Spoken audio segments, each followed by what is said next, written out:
Man, I want to ask you something Columbus Short said since we talking about that. Sure. He said he got some heat for saying that black men are dating outside their race because most black women are raised by single mothers and absentee fathers and taught a don't need a man mentality. What are your thoughts on that? Well, here's what I would say to my brother Columbus Short, and I'm a fan of his.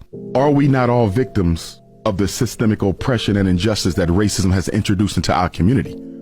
So just as you have black women who didn't grow up with their father, you have black men who didn't grow up with their fathers or their mothers. In other words, why is it acceptable for the black man raised by a black woman without his dad to reject a black woman raised by her mother without her dad? I think sometimes black men can be guilty of a double standard where we want a perfect offering when we ourselves are not a perfect offering. And to that point, I think black men need to recognize the fact that one of the reasons we have so much conflict with black women is because we don't operate on a masculine platform with our women all the time. We tend to operate on a female platform. For example, when a woman gets angry, rather than you trying to understand your queen non-emotionally. See, you can't have both people in a relationship with a low emotional IQ. Because if both people in a home, if you and your wife both have a low emotional IQ, if you and your wife both have a low emotional IQ, y'all gonna argue over everything because nobody says,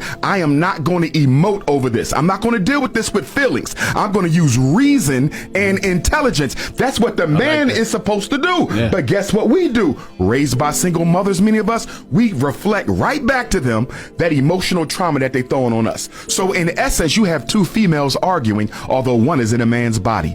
Black men have to start being masculine and less feminine. All this cattiness, this back and forth between black men and black women on the internet, that is feminine and feminine. Masculinity don't operate like that. Masculinity wants to understand where the woman is coming from. Masculinity wants to then intervene, study himself, evaluate his behavior, and try to level up to where she needs him to be. But arguing back and forth with women as a man, that's anti-masculine behavior. What we really need is some testosterone shots. We need more testosterone because black men are mimicking female behavior emotionally and they're not even recognizing.